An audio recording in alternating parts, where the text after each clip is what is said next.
brand new trailer dropped this morning for the upcoming Deadpool sequel, and we went over it with maximum effort to spot all the details you might have missed. The trailer opens with our first proper look at Josh Brolin in action as Cable and a look at the war-torn post-apocalyptic future he comes from, along with some gritty John Connor-esque VO about knowing pain. Those red lights around the necks of the people Cable is walking towards look like they could be inhibitor collars, devices used to suppress the powers of mutant prisoners in the comics. We'll come back to this in a minute. Meanwhile, here's the teddy bear we've seen in photos of Cable, which we still don't have a full explanation for. Some fans think this might be teasing the presence of Hope Summers, but others think it might be some kind of important keepsake for Cable. But given the amount of attention it's gotten, it's bound to get some explanation in the movie. Wait, no, stop! And we are not the only ones pausing the trailer. In case you forgot, this is first and foremost a Deadpool movie, so of course the merc with a mouth has to break the fourth wall and derail the trailer because Cable's CGI arm isn't ready, managing to make a crack about Henry Cavill's digitally removed mustache in Justice League while he's at it. So while Cable's arm is getting finished, Deadpool uses his action figures to give us a nice Toy Story-ish reenactment of Cable and Deadpool squaring off on the big screen. You know, that thing you were hoping to actually see in this trailer. Oh, Deadpool, you rascal. In the background, you can spot a familiar landscape painting which Deadpool painted in that last trailer for this still untitled Deadpool sequel. And there's Cable's arm, properly rendered. Time for some super fast shots with lots of stuff in them. Here are some bad guys in riot gear with DMC written on their equipment. Department of Mutant Control or Containment, perhaps? Based on these uniforms, it looks an awful lot like Cable is busting people, possibly mutants, out of prison or some other facility. Deadpool taking a brick to one of the proverbial men in white seems pretty on brand. He's clearly a bit worse for wear here, holding his costume together with duct tape. Here's Domino, played by Zazie Beetz, beating up another one of these guys. In the background, there's a propaganda poster reading Purity, Humanity, Infinity, themes that are in line with a number of anti-mutant groups in the comics, whether it's the Church of Humanity, Friends of Humanity, or the Purifiers. Also, their logo looks a bit like an X-Men symbol with the X removed, or kinda like the IGN logo, though clearly we love mutants. Negasonic Teenage Warhead has grown her hair out, as we saw in the last trailer.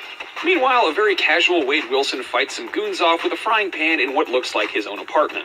Cable dukes it out with a large armored truck, also emblazoned with DMC, which certainly looks like it could be used to contain some mutants. The street sign reads West Hastings, which is one of the main drags of Ryan Reynolds' hometown of Vancouver, and also a city where they shoot a lot of movies because it's cheaper than in California. Here, somebody's gearing up, but that doesn't look like Deadpool's gear, and it doesn't look like Cable's arm. Whoever it is, that sword is very early 90s Rob Liefeld. Here we see Domino and Deadpool in the back of a chopper, but who's the guy on the right? A bald guy with a scar and yellow shades.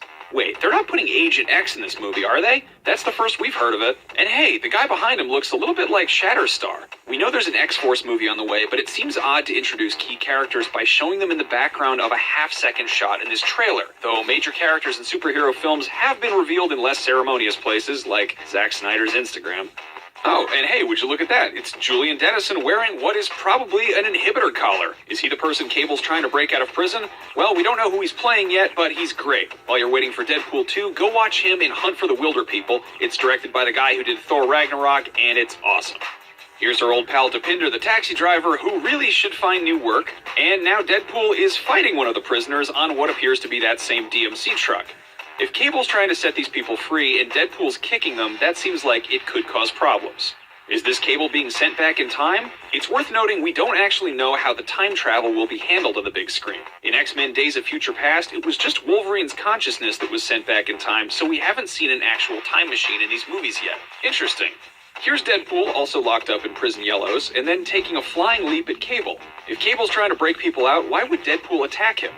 Well, keep in mind it's Deadpool. He has his reasons, and they don't always make sense. Here's Domino firing a MAC-10 with a bayonet on it, and then Deadpool on the hood of a DMC Humvee giving us a lovely view of his behind, and that's Thurlow Street in the background, yet another street in Vancouver. Here's Deadpool's main squeeze Vanessa, TJ Miller returning as Weasel, Wade wearing a really nice shirt and giving his roommate Blind Al a little help with her aim, and one last shot of and at Cable, who, based on this trailer, is going to be one heck of a straight man for Wade Wilson's wacky wisecracks. That's just lazy writing.